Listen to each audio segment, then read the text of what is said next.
মহারাজার জয় হোক, মহারাজার জয় হোক, মহারাজার জয় হোক, মহারাজার জয় হোক।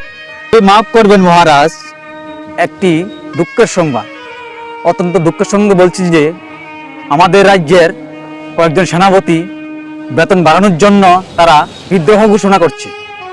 এখন আপনার কাছে এই প্রস্তাব নিয়ে এলাম। খামোশ বেত্তমিজ, আমার রাজ্যে কার এত আসপদ্দা যে বেতন বাড়ানোর কথা বলছে? রাজ্যের যে হাল, যদি আমি প্রজাদের বেতন বাড়াই খাইবা কি বা?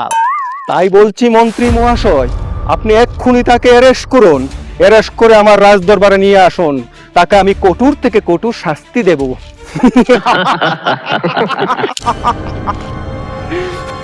জো আজ্ঞা মহারাজ, জো আজ্ঞা মহারাজ, জো আজ্ঞা মহারাজ। বুঝতে হবে, মাফ করবেন মহারাজ, আপনি যাকে বলেছেন, আদেশ দিয়েছিলেন, তাকে আমি বন্দি করে নিয়ে এসেছি। অ্যারেস্ট করে ফেলেছেন? হ্যাঁ।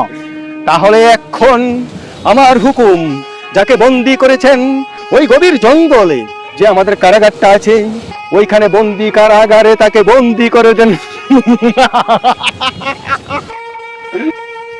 জো আজ্ঞা মহারাজ, জো আজ্ঞা মহারাজ, জো আজ্ঞা মহারাজ। আমার রাজ্যের যেই প্রজারা যেভাবে আন্দোলন শুরু করেছে, মনে হয় আমি এই রাজ্যটার আর বেশি দিন চালাতে পারবো না।